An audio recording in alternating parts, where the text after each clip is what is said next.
Media మిత్రులందరికీ అలాగే print media జర్నలిస్టులందరికీ మీ మీ ఏ పేరు మీద అంటారు ఇప్పుడు 30 years ఇండస్ట్రీ అది అలా ఉంది. ఒక అమ్మాయికి పెళ్ళి కాకముందు ఒక ఇంటి పేరు, పెళ్ళయ్యాక ఒక ఇంటి పేరు ఉంటాయి మామూలు జనరల్గా.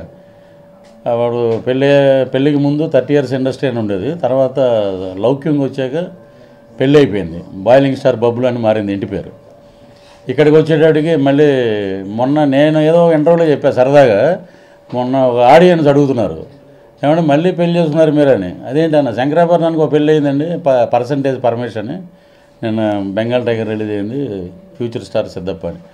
అలాగా మీ ఈ మేనరిజాలు కానీ ఏదైనా నేను ఎప్పటి నుంచో అనుకునేవాడిని ఇలా కూర్చుని మా మిత్రులందరితోటి, మా మీడియా మిత్రులందరితోటి ఇలాగ ఎప్పుడైనా ఫ్యూచర్లో ఒక్క ఇంటర్వ్యూ ఉంటుందా అనుకునేవాడిని. ఫస్ట్ నుంచి ఒక సీన్ చేసిన 2 సీన్లు చేసినా ఎక్కడ కనపడినా భయ్యా బాగుందని అనేవారు అందరూ. ఇది ఈ బాధ్యత చూసి నిజంగా నాకు నిజంగా ఎంత ఆనందంగా ఉందంటే ఈ నెల నిజంగా ఒక ఫస్ట్ శంకరాభరణం, ఇప్పుడు బెంగాల్ టైగర్ రావటం అనేది నిజంగా చాలా అదృష్టంగా భావిస్తున్నాను. ఇంకా మీరు అడగవచ్చు మిత్రులందరికీ నా తరపున శుభాకాంక్షలు. నేను మళ్ళీ త్వరలో పెద్ద ప్రెస్ మీట్ పెడతాను, అప్పుడు మీ అందరితోటి ఇంకా చాలా జాగ్రత్తగా మాట్లాడి మీ సలహాలు తీసుకుని ముందుకు వెళ్ళాలని కోరుకుంటున్నాను. సినిమాకి బ్యాక్ బోన్ అని మీరు అంటున్నారు. సినిమాకి ఉపయోగపడ్డ ఒక సీను మా ప్రభాకర్ రెడ్డి గారు చనిపోయి ఎక్కడున్నారో కానీ డాక్టర్ ఎం ప్రభాకర్ రెడ్డి గారు నన్ను ఇండస్ట్రీకి తీసుకొచ్చారండి. ఆయన ఒక మాట అనేవారు, జర్నీ అనేది చాలా కష్టం, సినిమా జర్నీ. ఒక రియల్ ఎస్టేట్ అంటే ఎక్కడో చోట రేట్ వస్తే పెరుగుతుంది, ఒక గవర్నమెంట్ ఎంప్లాయర్కి రిటైర్ అయితే ఏదో ఒకటి ఉంటుంది. కానీ బట్ సినిమా ఆర్టిస్ట్ కానీ డైరెక్టర్ కానీ ఇక్కడ ఉన్న టెక్నీషియన్లు కానీ 24 క్రాఫ్ట్స్కి ఒక శాపం ఉంది ఏంటంటే అది ఎప్పుడు వస్తుందో తెలియదు, ఎప్పుడు వెళ్ళిపోద్దో తెలియదు. ఇది మటుకు చాలా గుర్తుపెట్టుకోమనేవాడండి. ఎప్పుడు అహంకారం అనేది ఆకాశం అంతా, దాన్ని ఎప్పుడు నెత్తి మీద పెట్టుకోవద్దు. మంచితనం అనేది కనపడిన నక్షత్రం, దాన్ని మటుకు వెతుక్కుని దగ్గరికి తీసుకోనివాడు మాట ఆయన. సిగ్నల్ దగ్గరికి ఒకళ్ళు కారులో వెళ్తారు, ఒకళ్ళు బైక్ మీద వెళ్తారు, ఒకళ్ళు సైకిల్ మీద వెళ్తారు, ఒకళ్ళు నడిచి వెళ్తారు. ఎలా వెళ్ళినా కూడా మనం గమ్యస్థానానికి రీచ్ అవుతాం, ఇది మటుకు మైండ్లో పెట్టుకుని అనేవారు. ఒక్క షాట్లో కనపడినా, ఒక సీన్లో కనపడితే చాలు అనుకునేవాడిని. అలాంటిది ఈరోజు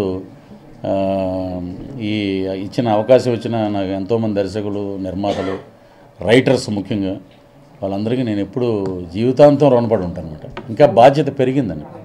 ఇప్పుడు ఆ ఫ్యాన్ సినిమా ద్వారా నాకు పెద్ద బ్రేక్ వచ్చింది. ఎక్కడ కర్నూలు వెళ్ళినా, అనంతపూర్, కడప వెళ్తే బాలయ్య లెజెండ్ సింహ అని అలా అరుస్తుంటే చాలా భయం వేసిందండి.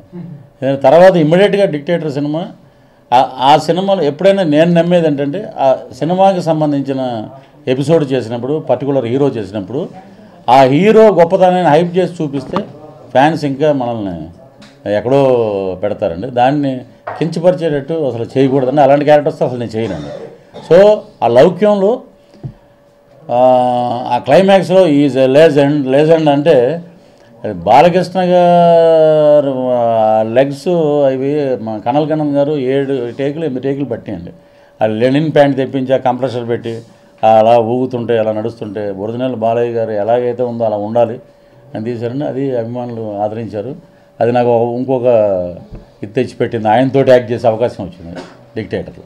రియల్ లైఫ్ సిద్ధప్పులు ఎవరిని పెట్టలేదండి దాంట్లో. ఎందుకంటే ఇవన్నీ ఎలా వస్తాయంటే అంతకుముందు సంపత్నంది గారు గబ్బర్ సింగ్ 2 చేయాలి, పవన్ కళ్యాణ్ గారితో సినిమా చేయాలి. పవన్ కళ్యాణ్ గారు ఎప్పుడు పిలిచినా నేను మళ్ళీ సినిమా చేయడానికి నేను రెడీగా ఉన్నాను. అక్కడ వరకే మనకు తెలిసింది. సో సిద్ధప్ప అనేది అది చాలామంది అడిగారు థియేటర్లో కూడా. అసలు అది ఏం కాదు, అది దీన్ని డిజైనింగ్ చేసేటప్పుడే ఇదే ఆఫీసులో పిలిచి ఒక క్యారెక్టర్ అప్పుడు కిక్ 2 సినిమా చేసి వచ్చాను మేము జైసల్మేర్ నుంచి. నేను పిలిపించి అసలు రవి గారు కూడా నాకు చెప్పలేదు, హీరో గారు దీంట్లో క్యారెక్టర్ లేవు అన్నారు. ఫస్ట్ ఆ క్యారెక్టర్ డిజైన్ చేసి గంగం స్టైల్ ఉన్న ఆ గెటప్ తీసి షూ కాడి నుంచి మొత్తం డ్రెస్ అంతా ఒకే ప్యాటర్న్లో డిజైన్ చేసి దానికి బార్న్ స్టార్ అని పెట్టి, అది ఎక్కడంటే ఆయన ఫస్టే డిజైన్ చేశాడండి. షూటింగ్ ఇక్కడ చెప్పిందే తీసాడండి ఆయన. ఈ ఆఫీసులో ఏమైతే చెప్పారు సంపద అదే తీశారు. ఏది నీకేం తెలుసు అన్నయ్య యాక్టర్ గురించి, ఈ మధ్య పవర్ స్టార్ పవన్ కళ్యాణ్ గారు పార్టీ పక్కన నిలబడితే ఎలా గుద్దారు ఓట్లు, ఫ్యూచర్లో నీకు కూడా ఒక స్టార్ కావాలన్నయ్య, నేనుంటానన్నయ్య, అలా వెళ్ళే జోన్ ఉండే క్యారెక్టర్. రవితేజ గారితో ఫస్ట్ చెన్నై నుంచి రవితేజ గారితో ట్రావెలింగ్ అండి. చెన్నై నుంచి ఒక లాఠీ అనే సినిమా చేసినప్పుడు మేము ఇద్దరం ఎంచిమేళలు ఉంటాం వెనకాల. ఒరే ఒకళ్ళకి ముందు వస్తుంది అవకాశం, ఒకళ్ళకి వెనకాల వస్తుంది, నువ్వేం కంగారు పడకు, నువ్వు ఏదొచ్చినా యాక్సెప్ట్ చేస్తుండు, అదే ఎనర్జీ మనకి అని ఫస్ట్ నుంచి చెప్పే వ్యక్తి అండి. ఎరగా తీసావు కుమ్మావు అంటాడండి ఆయన ఏదైనా సినిమా రిలీజ్ అయితే. ఫస్ట్ నుంచి ఒక సీన్ అయినా 2 సీన్లు అయినా ఆయన బాగా ఎంకరేజ్ చేశారు. ఆ కిక్ 2లో మరి అది ఎందుకో కుదరలేదండి ఆ క్యారెక్టర్. పాపం ఆయన దగ్గర నుండి చేయించారు అది, బాబా పైసాదే బాబా అని.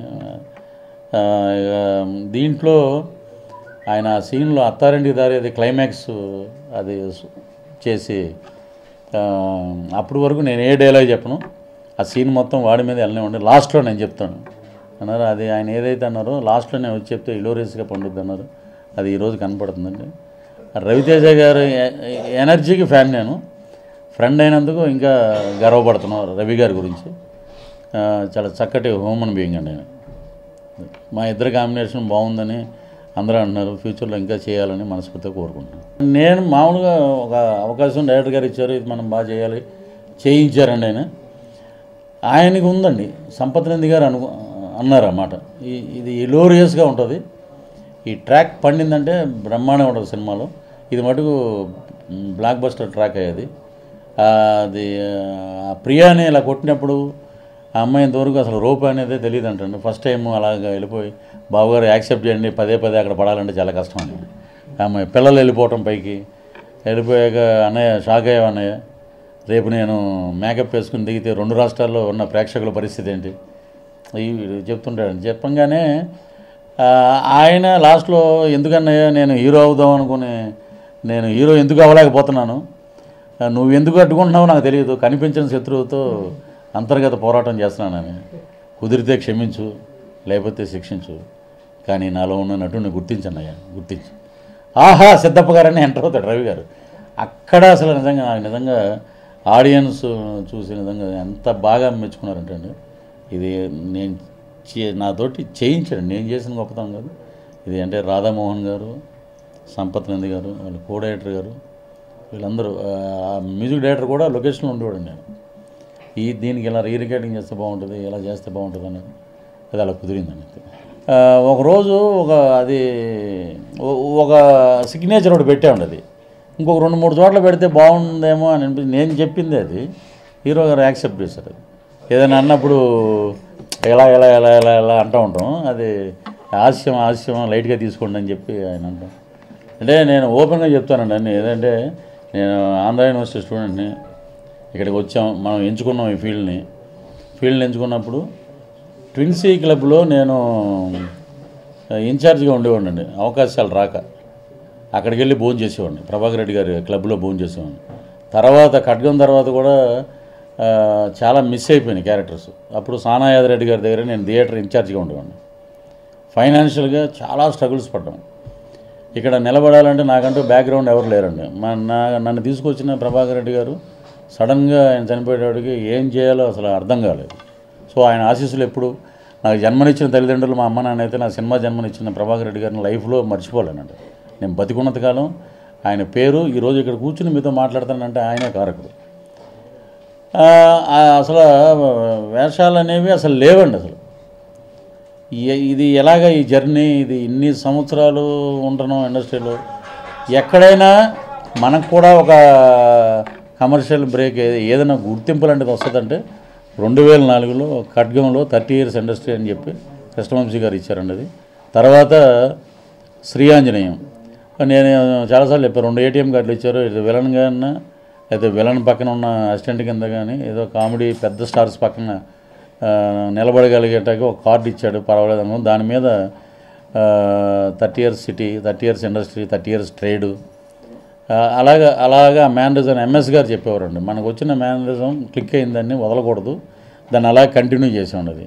తర్వాత 2004, 2014 అండి, ఇంచుమించు 2004 కూడా కాదు, 2002 ఎండింగ్ అనుకుంటా ఖడ్గం వచ్చింది.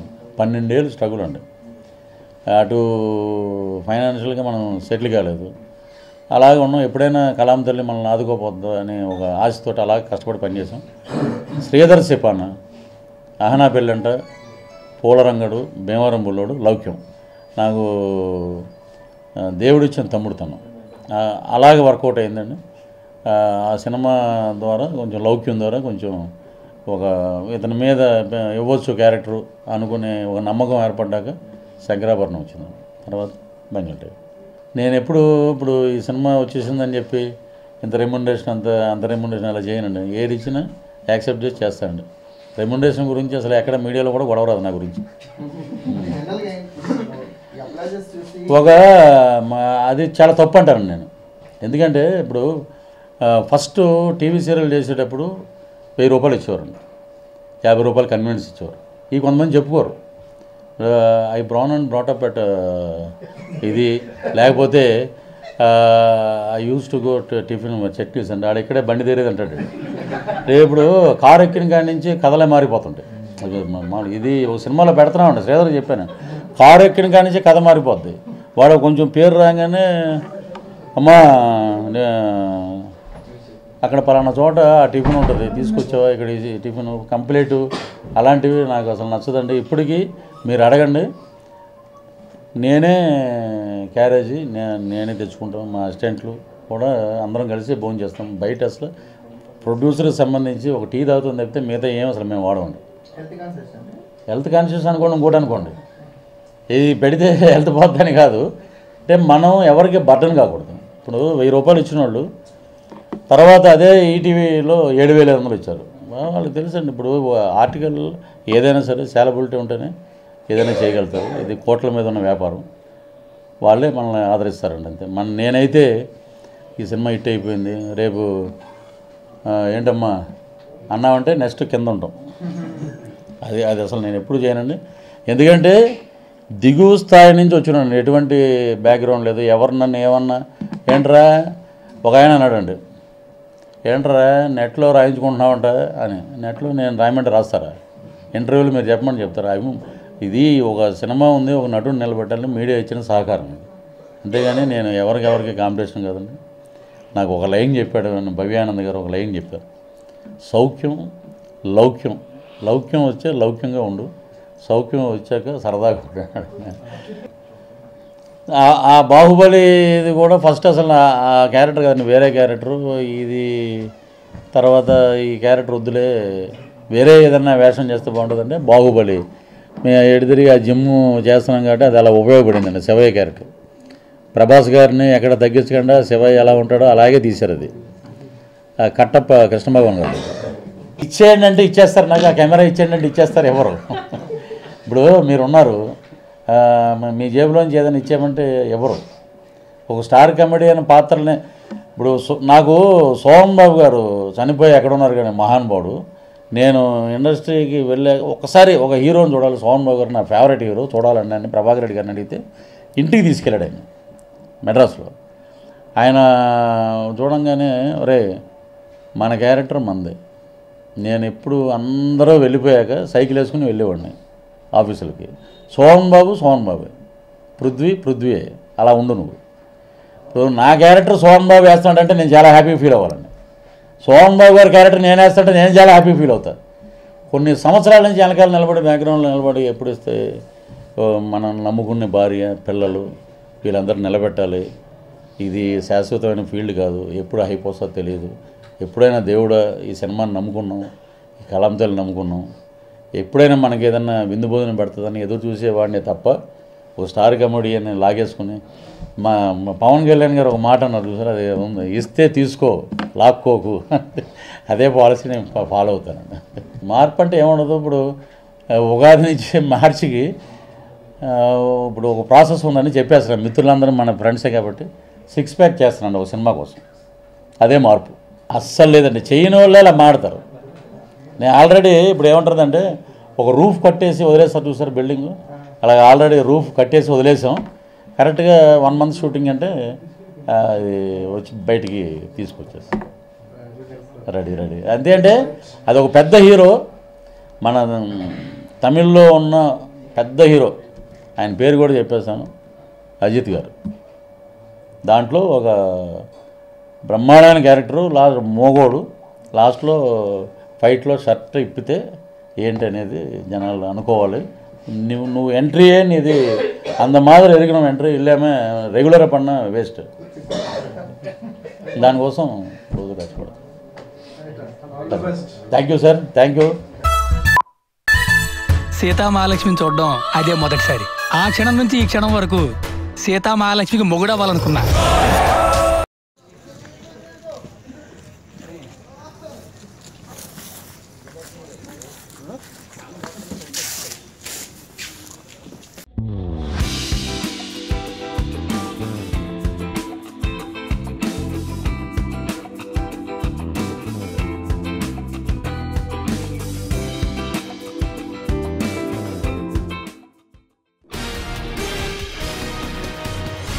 you